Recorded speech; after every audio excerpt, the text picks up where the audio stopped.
Comme dans toute relation, il faut poser des bases, des objectifs, des limites, des responsabilités partagées. ce cadre, c'est vous qui le dessinez. Quelles sont vos attentes, vos valeurs, Vos lignes rouges, Travailler ensemble, ça commence par s'accorder. sur le pourquoi. et sur le comment. Je suis prête à construire avec vous. Avec vous. avec vous.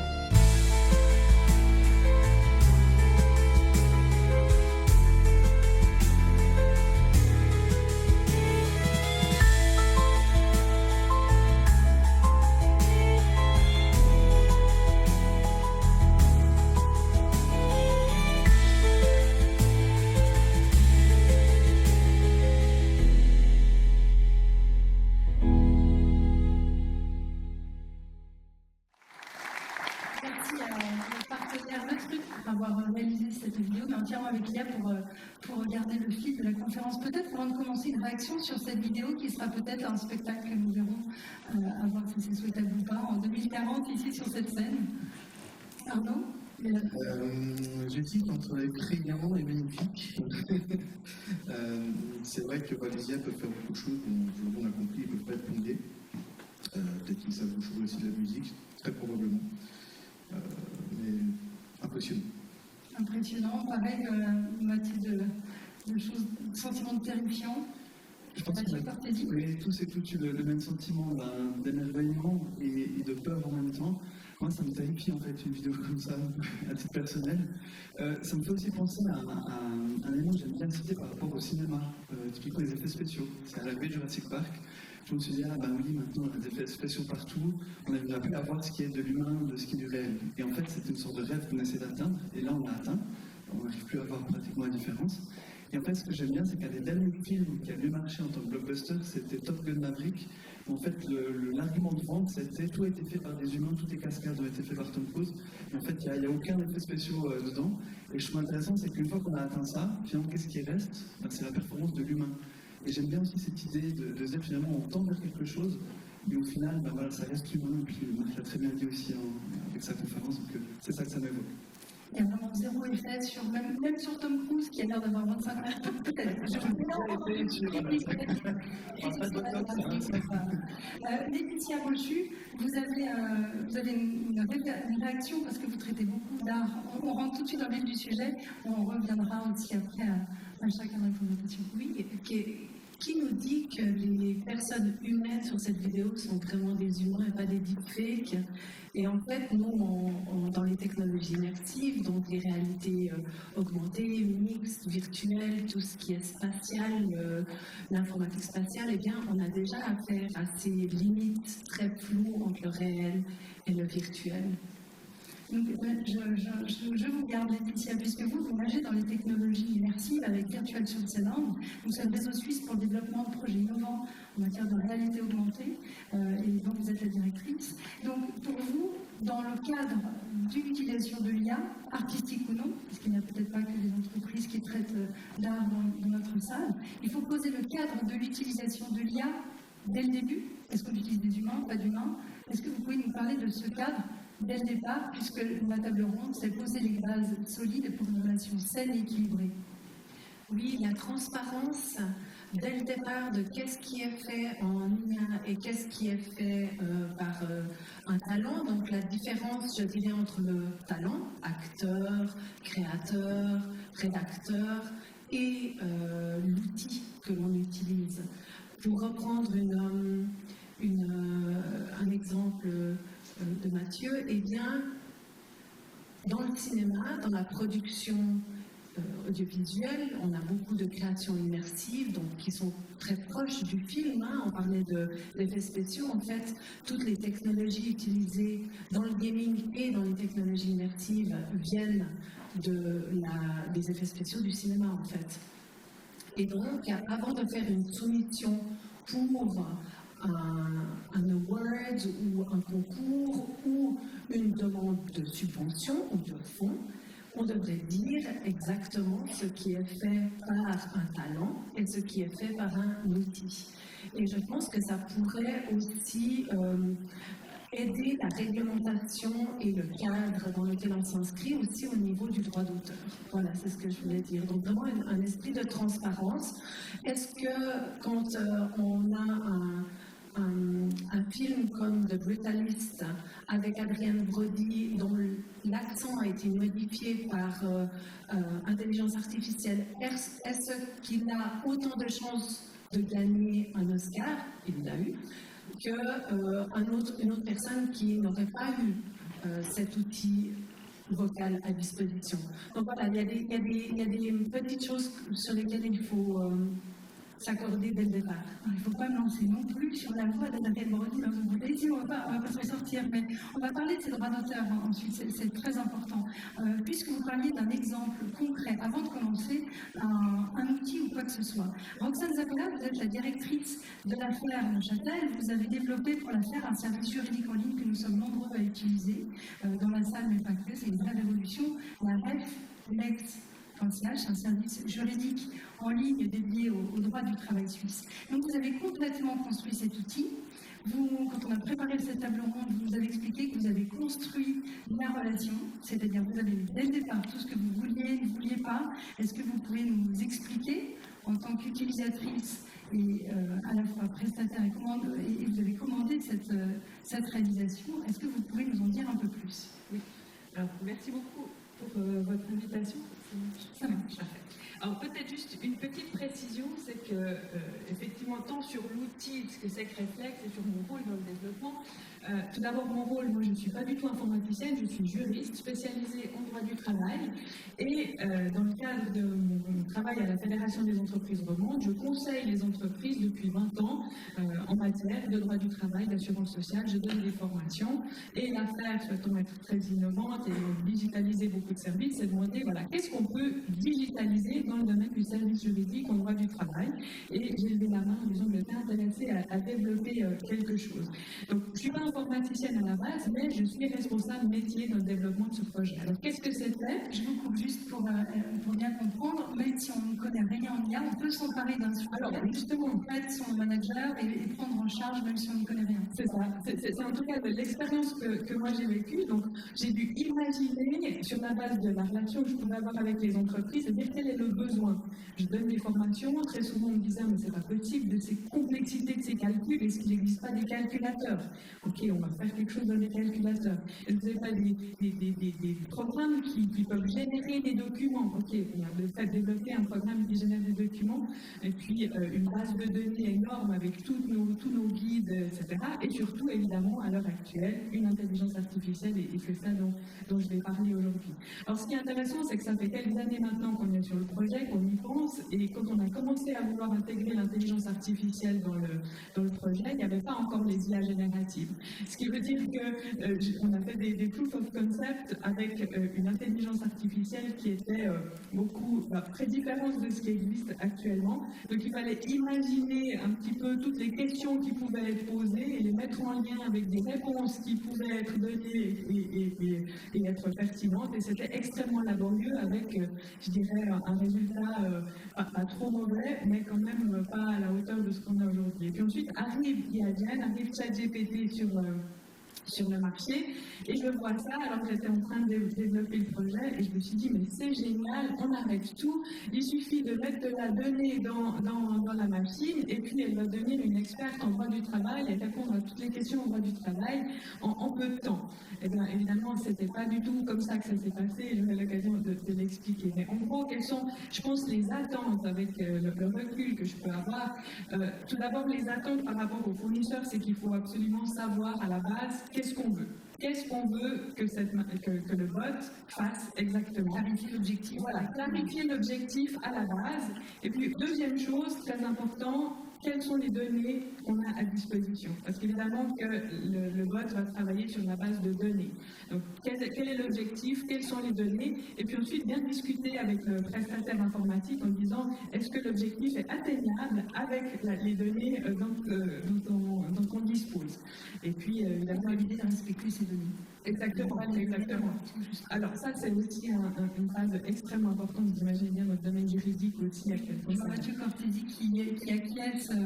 Je vais dire que oui, c'est génial. Et puis, ça me fait penser à une citation que j'ai voulu dire, mais avec l'IA, il y a 2 erreurs en fait qu'on peut faire. La première, c'est de faire l'autruche et dire non, c'est bon, c'est qu'une autre, ça va passer. La deuxième, c'est sur le projet sans tête et partir dans tous les sens. Et il faut un projet IA et sans objectif, et j'en ai vu vraiment des dizaines qui se sont effondrés parce que simplement c'était pas clair, c'était mettre de l'IA parce qu'il fallait de l'IA, il n'y avait pas un objectif clair. Et aussi ce qui a prouvé avec Roxane, et ce que j'aime beaucoup aussi, c'est le côté expertise métier. En fait, ce qu'on voit, c'est qu'on a sur le terrain expérience et tout. Non, l'expertise métier, c'est vous qui l'avez. Et après, on pourra aussi discuter par rapport à ça, mais je pense que c'est le plus important, et vu aussi l'évolution qu'il y a avec ça, en fait, c'est vous les experts métiers. Et on parle aussi du côté relation de couple, et ce côté expertise critique et autres. En fait, le fait d'être dans la relation critique, ça permet aussi après d'aller plus haut, d'aller plus loin avec son niveau d'expertise. Et ça, je pense, c'est bon ce qui ressort, et c'est pour ça que j'acquiesce depuis le début. Donc, c'est un exemple, comme il y en a peu, il faut le dire. Le projet est bien mené du début jusqu'à la fin. Alors, je rebondis également, parce que Roxane... Je vous représente à nouveau Arnaud, puisque ça fait un moment, Mathieu Cortési vous forme à l'IA, et puis Arnaud Blateau, vous êtes spécialiste en innovation et propriété intellectuelle, donc vous appliquez l'IA à vos clients, bien évidemment, mais également à vous-même. Dans votre propre entreprise, vous avez utilisé ces outils, et vous voulez rebondir par rapport à Roxane qui nous disait bien connaître son objectif, bien connaître ses prestataires. Tout à fait, donc bien connaître ses objectifs. Et je rebondis donc sur ce que disait Mathieu. L'expertise, évidemment, c'est la nôtre. Et il faut toujours avoir un regard critique sur ce que va répondre l'IA. Et comme disait Marc tout à l'heure, elle ne va pas vous contredire. Si vous lui faites une description d'un fruit et vous dites que c'est une pomme, elle vous dira oui, c'est une pomme. J'ai jamais essayé ça. Et si vous le faites, il faut quand même que ça ressemble à une pomme quand même. Et si vous dites non, moi je pense que c'est une poire, là elle vous dira en effet, excuse-moi, il s'agit d'une poire. Donc elle va jamais avoir un esprit critique. Le problème, c'est lorsque les personnes utilisent les IA dans des expertises qu'elles n'ont pas, et du coup elles vont forcément croire l'IA parce qu'elles n'auront pas l'aspect critique. Et ça, on arrive souvent, c'est le genre de problème sur les chatbots. En fait, les chatbots, c'est comme ChatGPT, on envoie une requête et il nous répond. Vous pouvez nous donner un exemple pour que l'on puisse comprendre dans nos entreprises l'exemple à ne pas faire, justement? L'exemple typique, c'est quand une société se dit tiens, je n'ai pas les moyens de faire rédiger un brevet par un spécialiste, et du coup, je vais demander à ChatGPT de rédiger le brevet. Eh bien, c'est pas bon. Très sincèrement, c'est pas bon parce qu'il y a un certain formalisme qui doit être pris en compte. Et en fait, ce qui est assez bon dans le ChatGPT, c'est de valoriser le produit. Donc, elle va dire c'est génial, c'est innovant, mais ce qu'on recherche réellement dans un brevet, c'est de connaître exactement les effets techniques, les précisions sur les éléments techniques. Et donc, on s'en fiche finalement si on dit c'est une invention qui est géniale. Donc l'aspect juridique, typiquement, est important. Tout à fait. Et donc l'expertise va être là pour pouvoir évaluer. C'était là la question, en fait. C'était finalement, est-ce qu'elle nous donne une bonne réponse? C'est extrêmement compliqué. Il y a des outils d'évaluation automatique, mais des fois, en fait, on peut répondre de façon différente. C'est pas tout à fait faux non plus. Donc c'est là aussi, c'est encore compliqué, quoi. Donc, c'est difficile pour des non-experts de poser des questions sur une expertise qui n'est pas la nôtre. Je vois Laetitia qui voulait aussi rebondir sur cet aspect juridique. Finalement, là, ce que nous dit Arnaud Blateau, c'est que c'est un outil. C'est pas du tout un collègue. C'est ça, et surtout, ça dépend à qui on demande. C'est-à-dire que je ne vais pas employer pour des recherches spécifiques la même IA.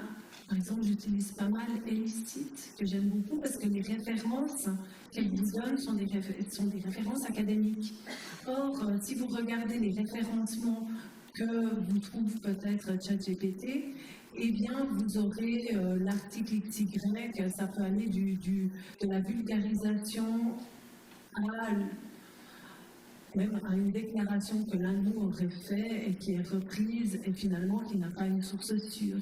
Et donc c'est pour ça que j'essaie toujours d'aller vraiment au plus proche des recherches et des publications académiques peer-to-peer. Peut-être pour réagir, donc ici c'est vraiment sur les recherches académiques, qui est vraiment très bon pour ça. Ne demandez pas de bibliographie à ChatGPT. Ça sera faux 9 fois sur 10. Et en fait, c'est un chiffre clé que je voulais dire depuis le début. Je pensais que Marc le dirait, il l'a juste pas dit, je remercie de ne pas l'avoir dit. C'est tout ce qu'on appelle les hallucinations. Et en fait, il y a des tests qui permettent, si vous demandez un fait concret à l'IA, par exemple, il y a toute une série de questions. Un exemple, c'est qui a marqué le premier but de la dernière finale de Coupe du Monde de foot. Une fois sur deux, 50% du temps, ça va être faux.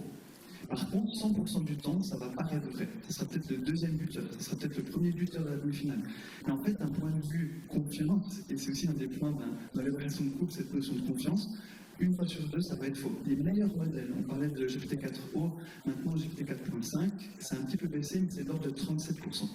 Donc, de toute façon, on a une recherche concrète, on ne peut pas lui faire confiance, et c'est là où on a besoin justement d'outils dans le domaine juridique qui sont entraînés, parce qu'un autre chiffre qui est intéressant, c'est que si maintenant vous donnez la bonne source, votre source académique, votre source juridique, là on baisse à 1% d'erreur.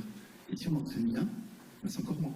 Et comme il disait très bien, il faut qu'il y ait une validation, peu importe quoi, derrière, mais il y a ce côté-là. Donc on revient à ce côté expertise. C'est pour ça que depuis le début, on dit, voilà, on doit faire confiance. Si on est expert et on sait quoi lui déléguer et comment lui déléguer et vérifier derrière, là, l'outil est surpuissant.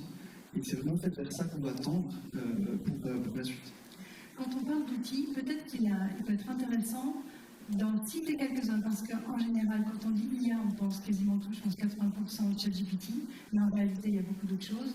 Tout à l'heure, Roxane, vous nous parliez d'IA qui ne sont pas génératives. Pour moi, ce sont des logiciels, moi qui ne viens pas du tout de ce domaine, c'est-à-dire qu'un logiciel, on parlait de Google Maps, c'est une IA finalement, mais ça fait moins peur que ChatGPT.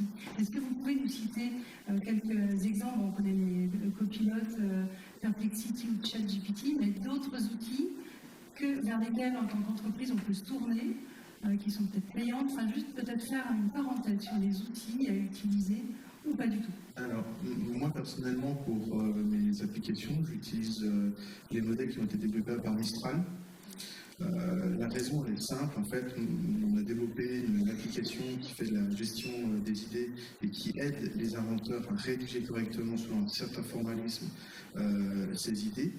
Et comme on touche un niveau de confidentialité qui est extrême, donc au cœur de l'entreprise, on ne pouvait pas se permettre d'aller chercher des IA qui sont dont on ne pouvait pas maîtriser totalement les données. Donc, du coup, on a développé notre propre serveur sur lequel on a mis notre propre IA.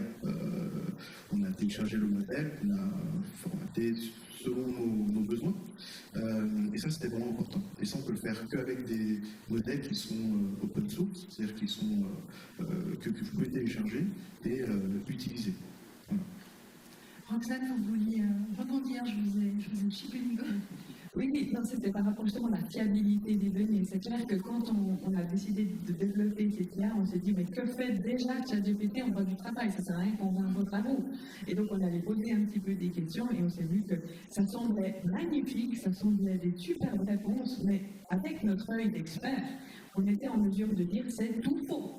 Et c'est là que je trouve extrêmement important ce qui a été dit, ce regard critique d'expert, parce que ça semble vraiment tellement vrai qu'il y a même des articles, citent des sources, et on sait que c'est faux. Donc on s'est dit, ok, il y a encore de la marge, on peut développer quelque chose. Mais on était obligé justement de développer quelque chose en le sortant complètement du système, en mettant uniquement nos données où on sait qu'elles sont 100% fiables. Alors elles n'ont peut-être pas donné autant de réponses que ce qu'on pourrait donner à ChatGPT open source, parce qu'on a traité des sujets très, très spécifiques, mais on est sûr de la fiabilité parce qu'on l'a testé et qu'on est des experts. Parce que c'est ça le grand danger. Une fois, j'ai une cliente au téléphone, elle me dit, oh, mais le système ne répond pas à cette question qui était extrêmement spécifique. Alors j'ai posé la question, j'ai dit oui, mais c'était faux. Oui, mais peu importe qu'il a répondu. Ah oui, non, mais ça c'est quand même problématique. Donc ça, c'est ce qu'on veut éviter. Et puis je rebondirais sur une chose, c'est que autant ChatGPT a le droit de se tromper, autant quand on va sur votre application, vous n'avez pas le droit. Non, parce qu'il y a une promesse aussi derrière. Reflex.slash, il y a une promesse d'un service juridique, il y a une promesse que n'a jamais tenue ChatGPT et qu'on lui a attribuée finalement peut-être malgré nous. Oui. Alors, tout à fait, mais vous verrez qu'il y a quelques subtilités quand même. Alors, ce n'est pas le droit à l'erreur, c'est que c'est nous qui décidons quand est-ce qu'on estime qu'il peut répondre avec un niveau de fiabilité suffisant. Sinon, il dit désolé, je peux vous renvoyer vers quelque chose, mais je ne peux pas répondre. Mais le taux de réponse est très élevé et la fiabilité. C'est la question d'une attente réaliste vis-à-vis de lui. Exactement. Je rebondis du coup même sur ce qu'avait dit Mathieu juste avant, sur le fait qu'il devait donner des fautes. Un des problèmes, c'est que l'IA ne va jamais contre vous, comme disait Marc, et elle ne restera pas sans réponse. C'est comme si ça la stressait de ne pas vous répondre. Elle préfère inventer que de ne pas vous répondre.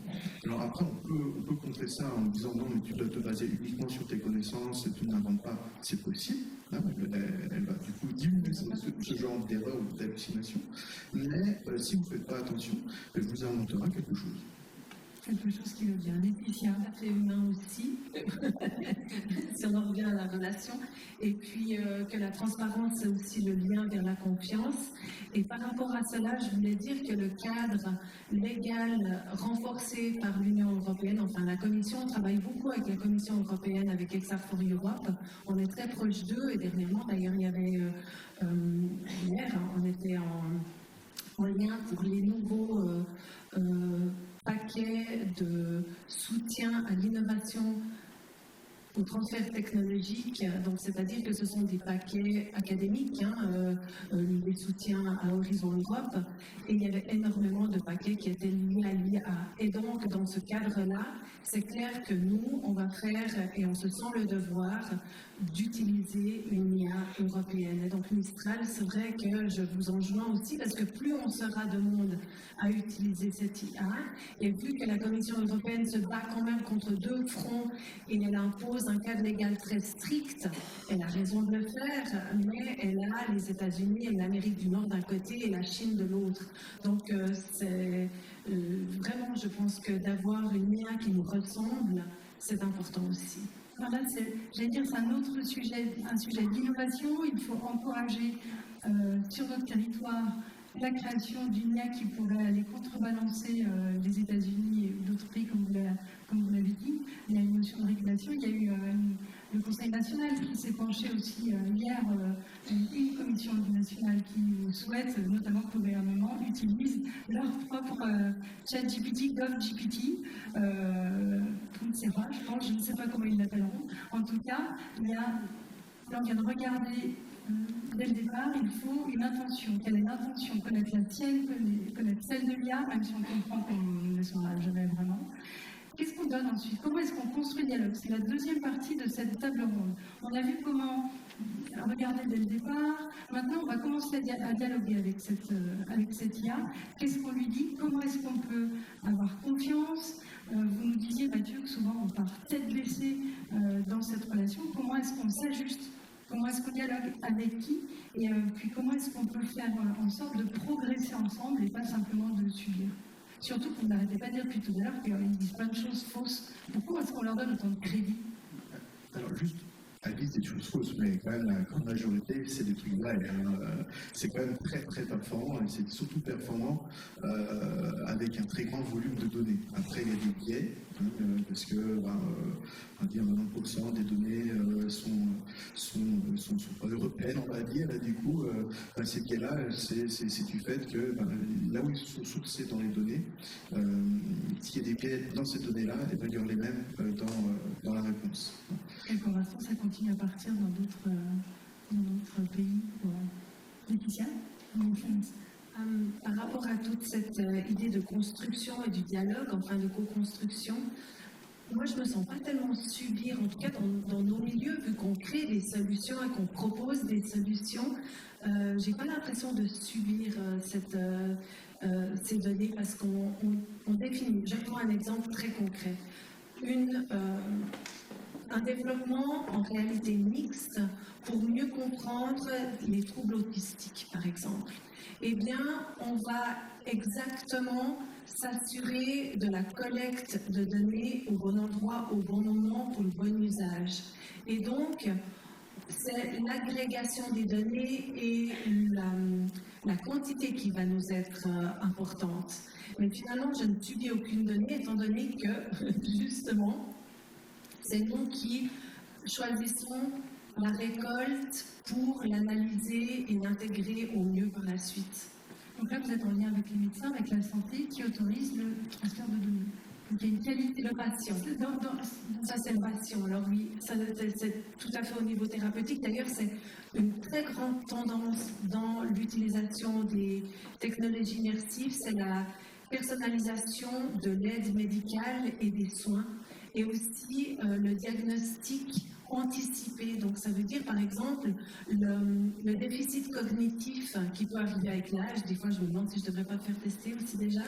Mais c'est vrai quand on a des oublis ou des absences, eh bien ces premiers signes peuvent être détectés plus facilement si on a des dispositifs, par exemple comme des technologies immersives, et qu'on fait des tests et qu'on récolte. Et par la suite, on pourra, grâce à la quantité de données récoltées, affiner le diagnostic. Et ça, c'est super important pour ensuite aussi permettre des soins au plus près de chaque personne. Donc là, on ne parle plus de ChatGPT, de choses qui sont générées. On parle, pour moi, avant, j'appelais ça un logiciel. Oui, sauf que là, il peut lui-même c'est ça quand on parle de génératif, c'est qu'il peut lui-même produire davantage de données sur les données qu'on lui a fournies. D'accord.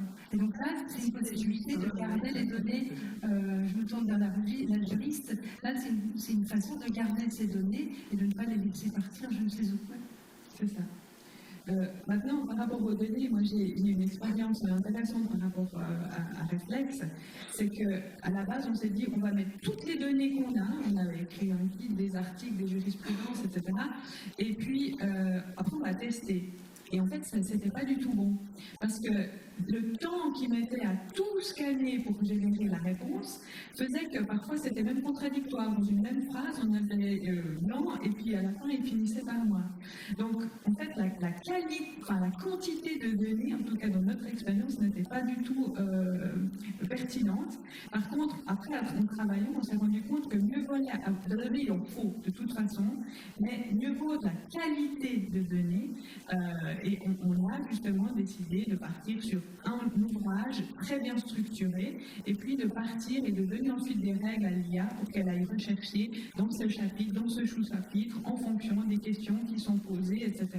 Donc, en fait, je dirais, la quantité de données, oui, mais il faut arbitrer parce qu'il faut aussi la donnée qui est extrêmement structurée et après donner des règles, j'en parlerai. Je vais rebondir. Quand on parle de données, là, on parle de données rédigées.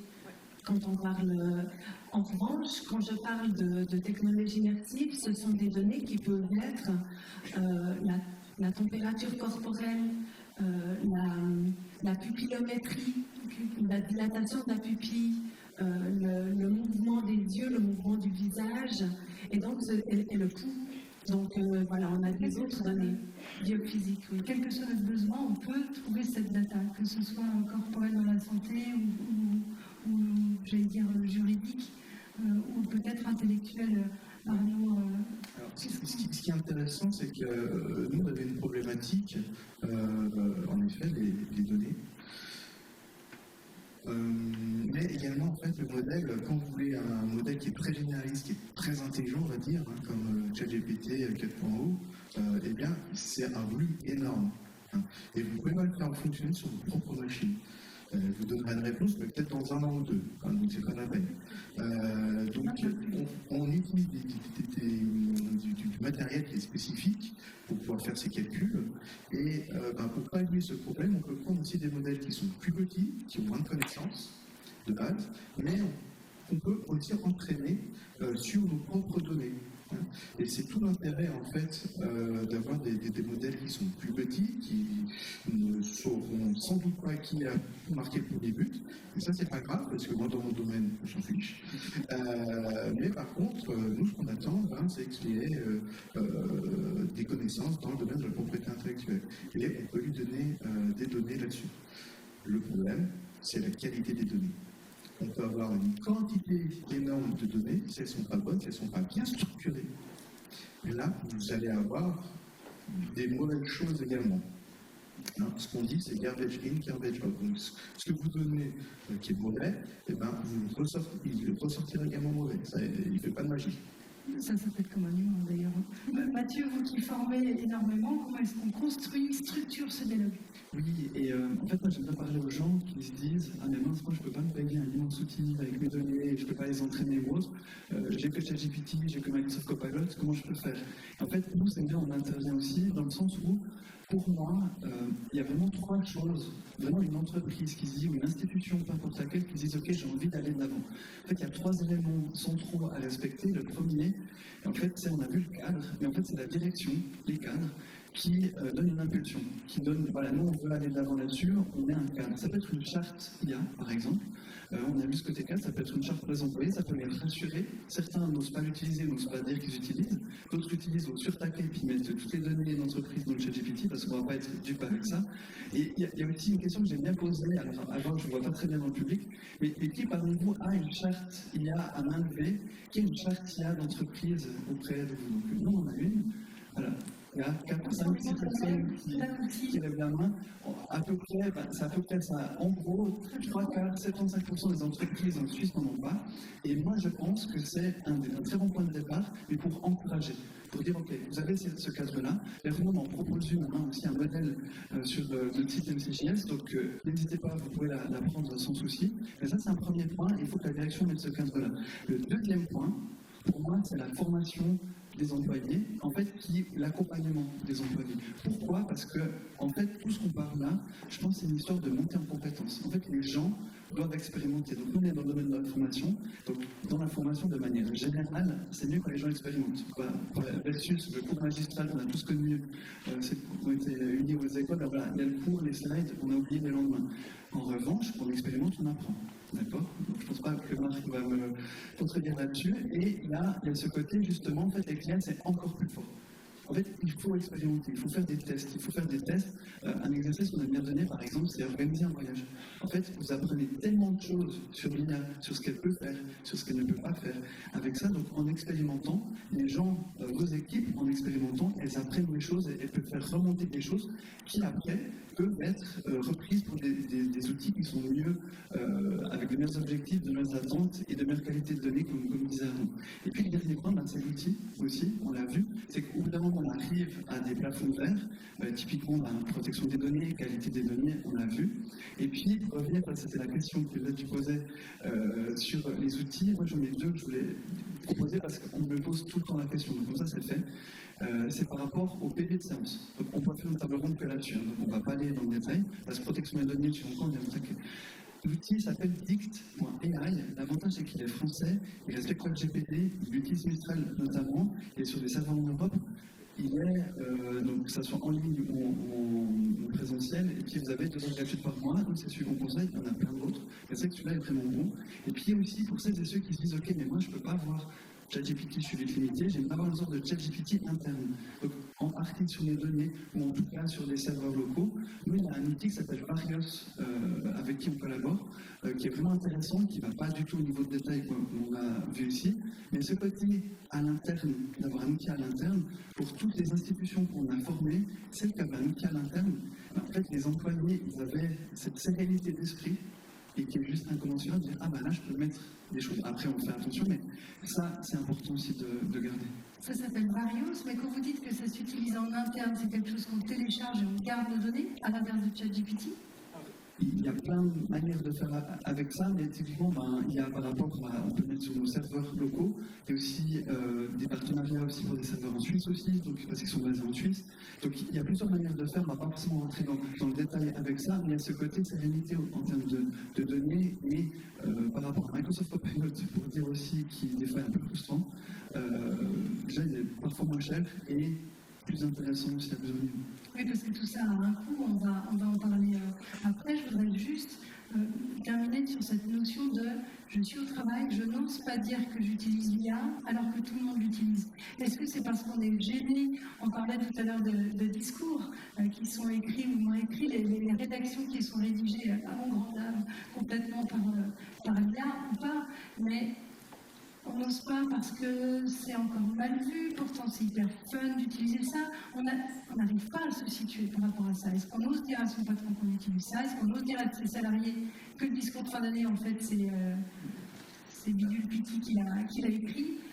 Comment est-ce qu'on peut rassurer ou encourager ou conseiller les gens présents? Je pense là qu'il faut en discuter en interne, ça c'est le minimum. Donc réunion demain matin à 8h.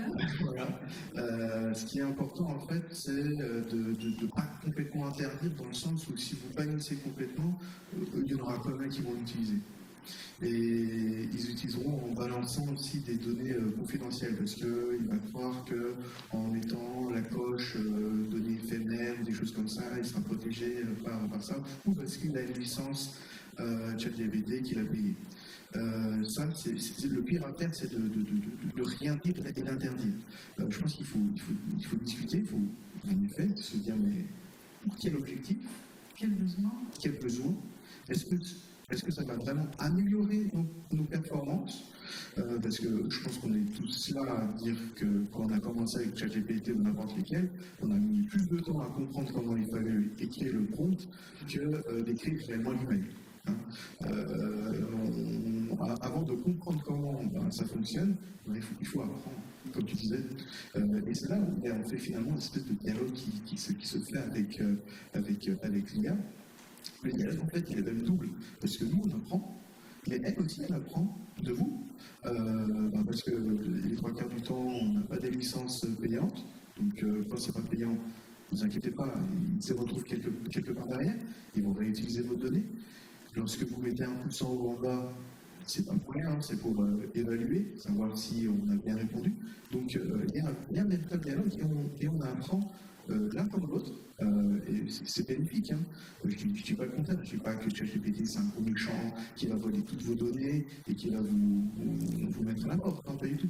Mais il faut être conscient, c'est tout. Il faut connaître les intentions de l'autre, les tiens. Oui, si je reviens à la production audiovisuelle, est-ce qu'on définit, par exemple, un des gros débats dans l'industrie du cinéma, et ça s'est vu encore cette semaine à Cannes, dans le village innovation, c'est, en revenant au prompt, quel est le prompt qu'on peut donner? Est-ce qu'il peut contenir des références à des ouvrages ou des scénarios déjà écrits? Est-ce qu'on utilise pour se sortir du mauvais espace de type page blanche et donc pour rebooster sa propre créativité, ou est-ce qu'on doit notifier jusqu'où on va, où est le curseur finalement de l'utilisation de cette IA dans la rédaction? Et dans la rédaction de scénarii, mais ça peut être aussi dans l'opération totale de la réalisation d'un outil audiovisuel. Parce qu'aujourd'hui, on peut le faire complètement par IA, que ce soit vidéo, voix, son, musique et scénario. Et vous parlez de cadre, mais on pourra le voir aussi avec l'agence Le Truc, que je vous invite à rencontrer aussi. Même ici, on a beaucoup d'agences et de design et de production qui se posent cette question. Mais alors, vous avez la réponse? Il n'y a pas eu de réponse à Cannes. Est-ce qu'on utilise? Est-ce qu'on n'utilise pas? Il y a eu l'utilisation de la voix de Darth Vader dans un jeu il y a 2 jours. Ils ont réveillé la voix, j'ai oublié son nom de l'acteur qui joue Darth Vader, qui a été utilisée dans le jeu Fortnite. Et donc, voilà, on a des fans à gauche. Et donc, la voix a été réutilisée aux grandes dames de fans, puisque l'acteur est mort, il n'y a pas d'autorisation, et c'est l'IA qui a permis ça. Où sont les droits d'auteur et jusqu'où est l'authenticité finalement on parle d'art, s'agissant de jeux vidéo, on a beaucoup de jeunes et d'ados qui jouent à ces jeux vidéo. C'est une question un peu confuse que je jette. Non, c'est pas du tout pas confuse. En fait, on en revient aux droits d'auteur dont je parlais au tout début et à délimiter le cadre qui permet de dire ça c'est au générique, cette personne est citée, cette œuvre est citée, et je pense qu'il faut une certaine... on a la même chose en musique, hein, j'entends que avec les samples, donc des années après, on avait tout d'un coup des problèmes voilà, par rapport à des copyrights qui n'étaient pas actés sur le moment. Donc, il vaut mieux mettre la loi de son côté et peut-être aussi de se définir nous en tant que citoyens aujourd'hui, de se dire, bon, est-ce que j'aimerais qu'on puisse utiliser ma voix? Est-ce que j'aimerais qu'on puisse utiliser les gestes? mon visage, etc. Peut-être penser à ça de manière patrimoniale et le mettre dans son testament, que sais-je, et réfléchir en tout cas à cette citoyenneté numérique. Et peut-être apprendre aux plus jeunes, ou pas aux plus jeunes, à regarder un film ou un dessin animé. Les studios Ghibli également sont copiés. Oui. Et là, il n'y a pas de copyright pour le coup. Mathieu? Pour rebondir là-dessus, il y a la question de, comme je disais au début, est-ce que le public veut ça? Et indépendamment du cadre légal qui est important, et aussi dans les anecdotes du même style, pour la bande-annonce du prochain film de Sylvester Stallone, peut-être vous avez entendu parler. Pareil, pas d'effets spéciaux. Voilà, alors, pas d'effets spéciaux. Par contre, si l'effet spécial, c'était la voix française de Sylvester Stallone, donc l'acteur est décédé de la voix française. Bon, je ne vais pas dire de bêtises. Et en fait, ils ont repris, avec un outil qui est disponible, vous pouvez, hein, c'est Even Labs, mais donc ils ont repris sa voix pour la bande-annonce. En fait, les gens étaient tellement fâchés que c'est une des vidéos qui a le plus de pouces rouges sur YouTube depuis longtemps. Parce qu'en fait, ça se voyait, même si c'était pas parfait, il y a cette vallée d'étrange qu'on appelle aussi de c'est comme humain mais juste pas, et ça nous rend un peu mal à l'aise. Et il y avait ce côté-là, et en fait, il y a aussi le public qui a dit non, on ne veut pas ça. Et là, ils sont en train ils ont rétro-pédalé avec ça, donc aussi ce côté-là qu'on a avec ça.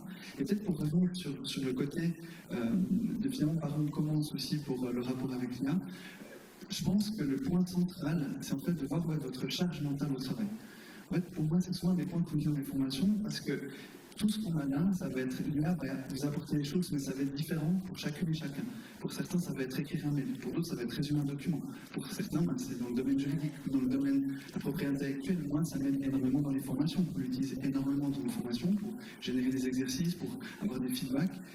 Ça va être propre à chacun. Donc, dites-vous, ça, typiquement, voilà, aujourd'hui, je suis comme il faut de Merlin, peut-être lundi ou ce week-end, je vais devoir avancer. Non, mais la flemme, je ne le fais pas. Ça, c'est un super bon point de départ pour commencer avec l'IA. C'est de se dire, ok, ça, c'est dans ma to-do list, j'arrive pas à le faire, ben on commence à pas le faire à notre place, mais ça va nous donner l'impulsion pour faire quelque chose. Et ça, pour tous les métiers, je pense qu'il y a quelque chose qu'on peut avoir avec ça, et je pourrais peut-être dire l'anecdote après, mais j'ai pas connu un seul métier où l'IA n'a pas été utile. Dans des métiers très manuels. Donc je vais vous parler de mon expérience avec un grutier. Peut-être que ça tu connais déjà, mais un grutier qui en fait j'accompagnais vraiment actif dans le béton. Et en fait, c'était le chef des grutiers qui était là. Et alors lui il disait bon, ok, mais moi je suis dans ma grue, j'en suis sorti pour cette formation, mais aucun intérêt pour moi. En fait, ce qu'on a fait, on a regardé des cas d'usage pour lui, on en a vu plusieurs. Le premier, c'était sa feuille de temps qu'il devait remplir donc, par écrit, et ça, ça lui prenait du temps. Et en plus, il devait faire celle pour toutes ses équipes. On a pris en photo, donc respect la protection des données, on a pris en photo, transcription, on a pu mettre dans le logiciel interne. Le deuxième, c'est en fait, chaque jour, il doit faire un rapport de ce qu'il a fait sur le chantier.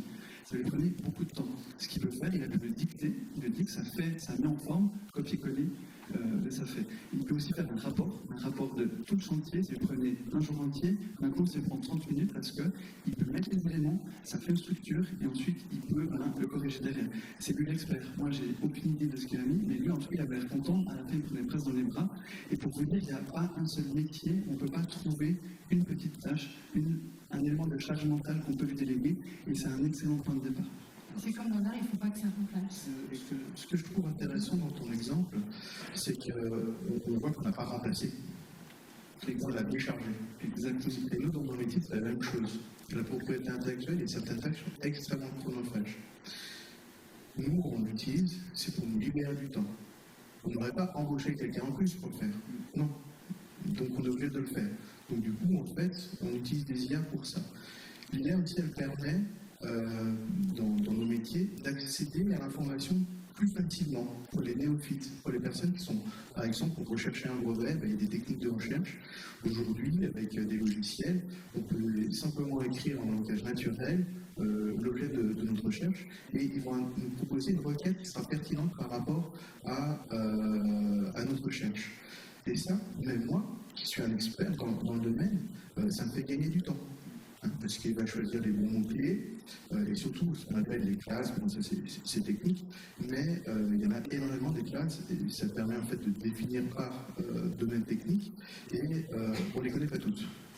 Et par contre, là, elle peut les connaître toutes, et elle peut nous donner celles qui seront les plus intéressantes.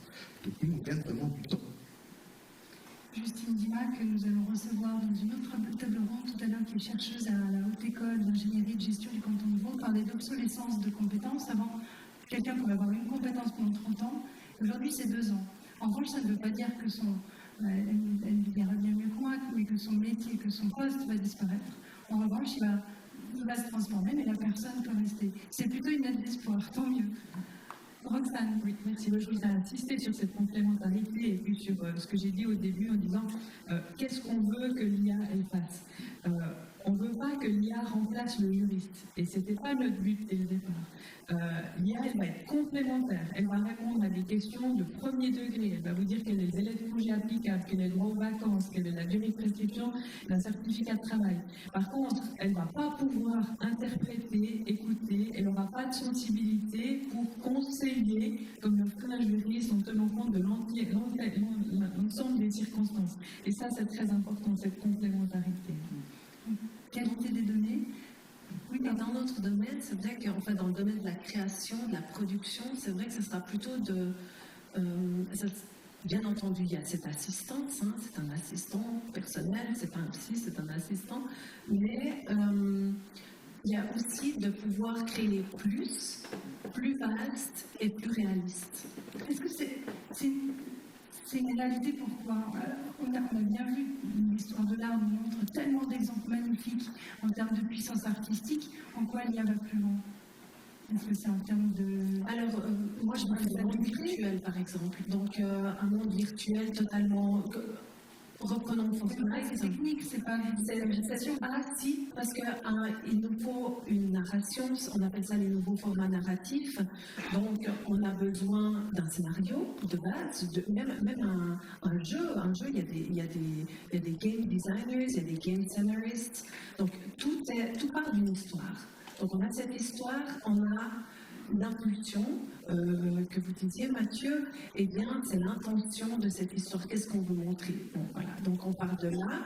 Et ensuite, on va peut-être créer plus vite le décor. On va peut-être pouvoir le peupler de plus de personnages. On va pouvoir utiliser les objets que l'on crée. Déjà, on les créera plus vite. Et ensuite, on pourra les démultiplier. Et on aura plus de réalisme. Et donc, plus d'interaction aussi réaliste. Alors, mon prisme de lecture, comme disait Marc, j'ai toujours raison. Mais ça, c'est normal. En général, en plus, j'ai toujours raison, bizarrement. Mais là, j'entends que ce sont les moyens qui permettent d'aller plus loin. Le film de Spielberg, puisqu'on parle de cinéma AI en 2001, sauf erreur qui est sorti, avait été écrit en 63 ou 73. On a écrit, George Orwell a écrit des dystopies incroyables, et le cerveau humain peut aller très très loin, dans tous les sens d'ailleurs, même dans l'horreur finalement. Non pas pour dénigrer la puissance de la créativité, mais en tout cas, là j'entends que ce sont des outils qui permettent de démultiplier ça. Par exemple, les deepfakes qui peuvent, alors bien entendu, et là, une fois de plus, on devrait avoir comme un petit copyright, finalement, on devrait avoir un petit sigle qui nous fait prendre conscience que c'est AI generated, mais on devrait, mais ces outils qui sont très ressemblants peuvent aussi nous être utiles dans des contenus de type empathique ou en sciences sociales ou pour se préparer à certaines difficultés de la vie, par exemple, et aussi pour peupler des scènes ou avoir des scénarios qui sont plus inclusifs. Okay. On peut demander justement l'avis à l'agence Le Truc qui est dans la salle. Alors je ne sais pas si c'est Fabrice qui va nous répondre ou s'il a un micro. Peut-être en attendant qu'un micro vienne vers vous, vous allez nous expliquer justement ces vidéos où on a vu des musiciens qui n'étaient pas tout à fait vrais. Et puis Fabrice pourra comme ça entamer la session. On va arriver vers la fin de cette table ronde. On a encore plein de choses à aborder, j'en suis sûre. On prendra ensuite une ou deux autres questions dans le public. Fabrice, bonjour, vous êtes le directeur de l'agence Le Truc. Pouvez-vous nous expliquer cette vidéo que vous nous avez concoctée? Vos artistes en interne, ils étaient à l'aise, pas à l'aise? Comment vous étiez? Alors, c'est un très bon sujet. Donc chez nous, on est 40 graphistes. Vous pouvez vous lever, pardon, pour qu'on vous voit. Vous êtes bien physique, bien humain. Oui, donc le truc existe depuis une vingtaine d'années. Une quarantaine l'IA, c'est un sujet, c'est un gros sujet au sein de l'agence, parce que nous réalisons du contenu, donc des films, à la base plutôt en images de synthèse, on réalise des effets spéciaux. Donc forcément, l'IA générative est arrivée dans notre métier en bousculant beaucoup de choses. Ça nous permet d'aller plus vite sur certaines tâches, mais en même temps, on a des graphistes qui sont très remontés contre l'IA parce que leur article on travaille, d'autres qui sont très curieux. Donc on a les deux pendant au sein du studio. Et, donc il y a des discussions. Il y a énormément de discussions, c'est un vrai sujet qui revient très très souvent. Donc l'IA, nous on l'utilise depuis un petit moment pour différentes choses, différents outils, par exemple du denoise, ce qu'on appelle, c'est-à-dire qu'on va rendre des images avec plus de bruit, on va pour économiser du temps de rendu, on va utiliser l'IA pour transformer les images. Mais en IA générative, on n'avait jamais fait de projet encore en IA full générative. C'est les premiers projets qu'on a réalisés mais ça s'y prêtait vraiment parce que là c'était le sujet.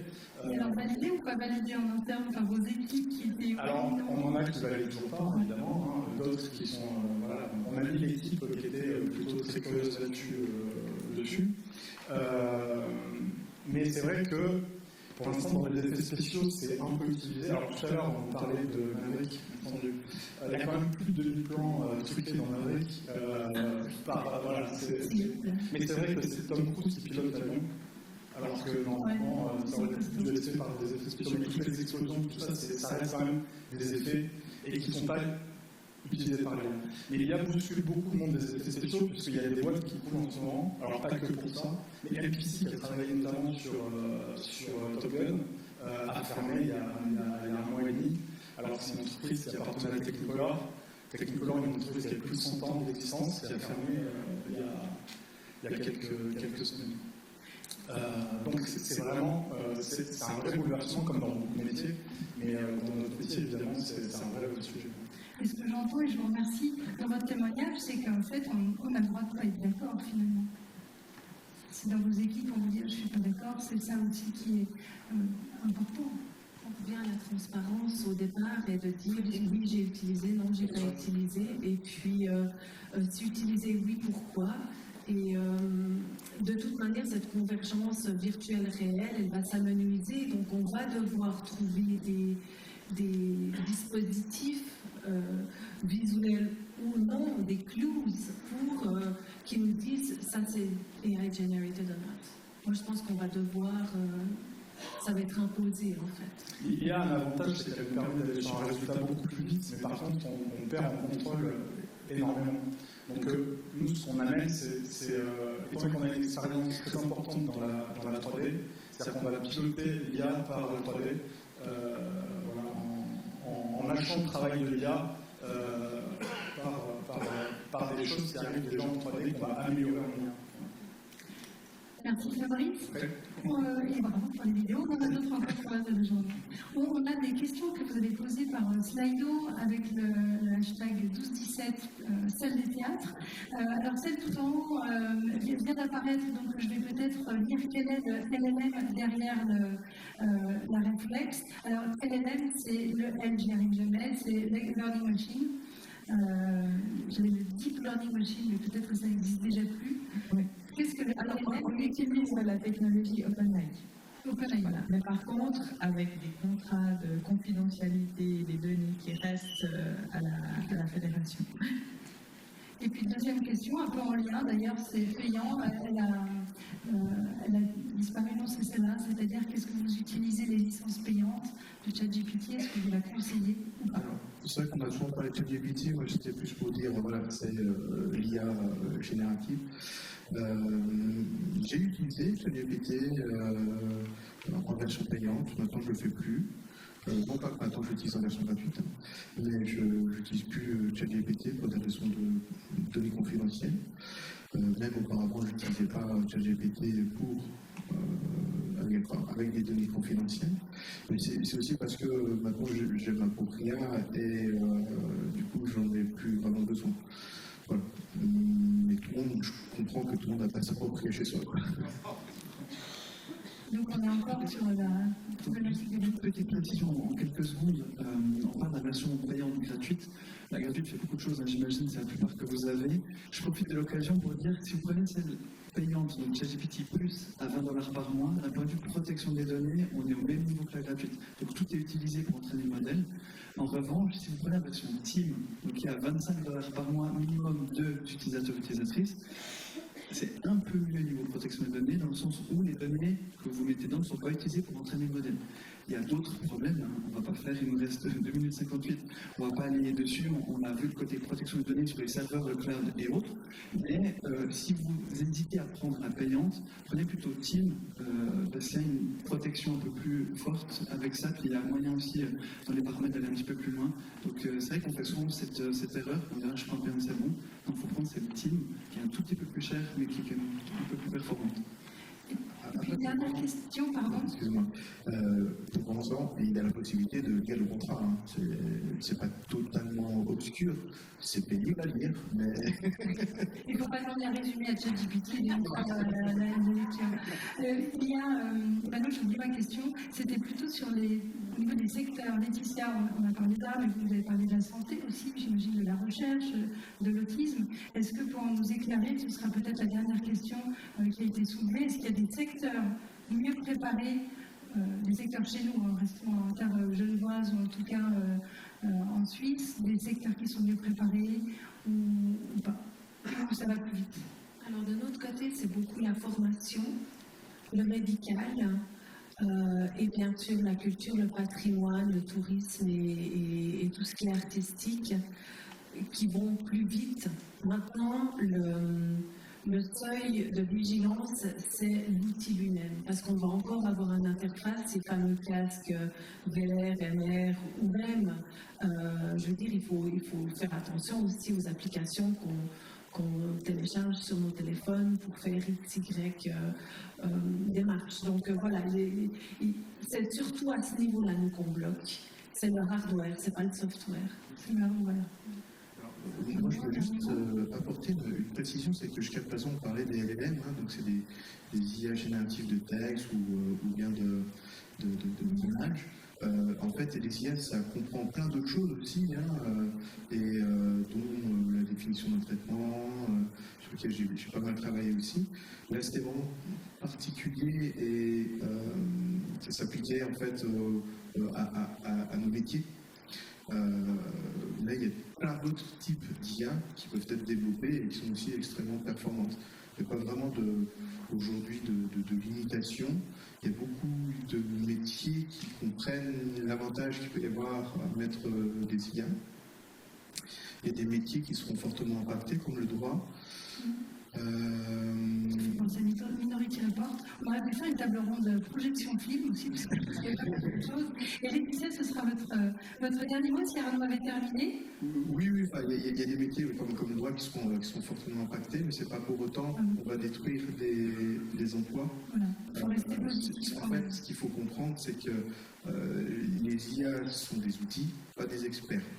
Et pas des humains. Et c'est la façon dont on les utilise, c'est avec l'être humain, cet échange qu'il y a entre l'être humain, critique de l'être humain et la capacité de l'IA, qu'on va avoir une sous-intelligence et expertise, d'accord? Mais le modèle en est tout seul, c'est pas un expert, c'est un outil.